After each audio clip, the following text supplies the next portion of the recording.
السلام علیکم کلاس۔ آج ہم اپنا 6 چیپٹر معاشرہ، کمیونٹی اور تعلیم سٹارٹ کریں گے۔ سب سے پہلے ہم معاشرے کی متعلق جاننے کی کوشش کریں گے۔ تو آپ کی کتاب کے مطابق معاشرے کی جو تعریف ہے، معاشرہ انسانوں کا ایسا گروہ ہے جس کے افراد ایک خاص طرز معاشرت عملاً اپنا لیتے ہیں اور مشترکہ مقاصد اور اقدار کے ذریعے خود کو متحد رکھتے ہیں۔ معاشرے کی تعریف ہم ان الفاظ میں بھی کر سکتے ہیں کہ معاشرے سے مراد انسانوں کا ایک مخصوص اور بڑا گروہ ہے جس کے افراد کی ثقافت، کائنات کے متعلق نظریہ، نیکی اور بدی میں فرق، خیالات، عادات اور اقدار مشترک ہوں، یعنی ایک جیسی ہوں، اور وہ ان کے حاصل کرنے کے لیے آپس میں تعاون کریں، اور اس گروہ کے افراد جو ہیں ان کے اندر اتحاد اور یکجہتی کا احساس بھی پایا جائے۔ ہر معاشرہ جو ہوتا ہے اس کی بنیادی عناصر ہوتے ہیں، ان کو ہم ڈسکس کر سکتے ہیں کہ معاشرے کے قیام کی جو بنیادی وجہ ہے وہ کائنات اور انسان کی پیدائش کے متعلق اس معاشرے کے افراد کا نظریہ ہوتا ہے، اور انہی دو نظریات سے ہمارے اعتقادات اور نظریہ حیات جنم لیتے ہیں۔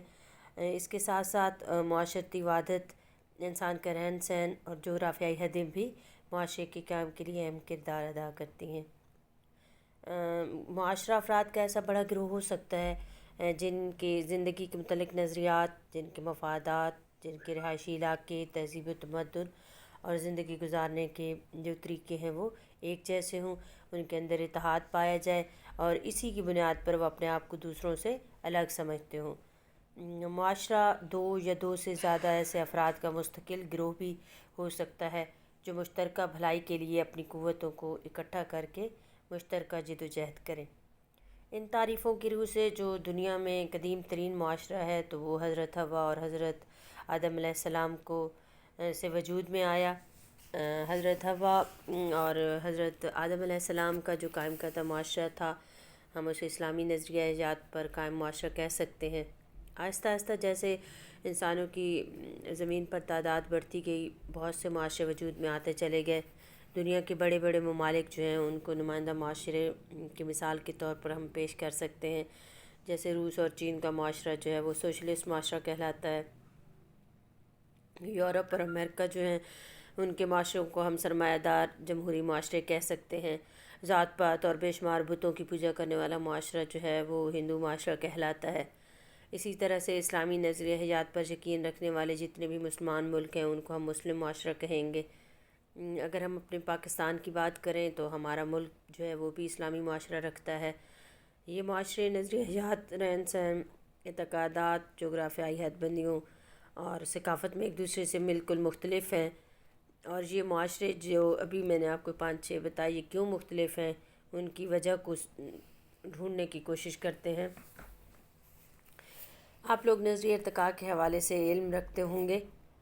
بعض معاشرے دنیا میں ایسے بھی ہیں جن کے مطابق یہ کائنات خود بخود بنی، خود بخود چل رہی ہے اور اسی طرح سے خود ختم بھی ہو جائے گی، اور انسانوں کے متعلق ان کا نظریہ یہ ہے کہ انسان خود پیدا ہوئے ہیں، خود ہی کسی دن ختم ہو جائیں گے، یعنی وہ موت کے بعد کی جو زندگی ہے اس کو نہیں مانتے۔ نظریہ ارتقاء پر یہ معاشرے یقین رکھتے ہیں، ان کو ہم دہریے بھی کہہ سکتے ہیں۔ دوسرے معاشرے ایسے بھی ہیں جن کے مطابق انسان کو پیدا کرنے والا اور کائنات کو چلانے والا اللہ ہے۔ بعض معاشرے ایک خدا پر یقین رکھتے ہیں، بعض زیادہ خداؤں کو مانتے ہیں۔ اگر ہم مسلمانوں کی بات کریں تو ہم ایک خدا پر یقین رکھتے ہیں جو تمام کائنات اور انسانوں کا پیدا کرنے والا ہے، رحمان ہے، رحیم ہے، اور یہ کائنات اس نے انسانوں کے لیے پیدا کی ہے۔ مسلمان موت کے بعد کی زندگی پر یقین رکھتے ہیں کہ ہم جو کچھ یہاں پر کریں گے اس کا حساب ہم آخرت کی زندگی میں دیں گے۔ کائنات کی تخلیق کے متعلق نظریات مختلف ہونے کی وجہ سے جو معاشرے کے افراد ہوتے ہیں ان کے اعمال، کردار اور ان کا نظریہ حیات بھی مختلف ہو جاتا ہے۔ ان کا رہن سہن اور ان کی جغرافیائی حدیں بھی ایک دوسرے سے ان کو الگ کر دیتی ہیں۔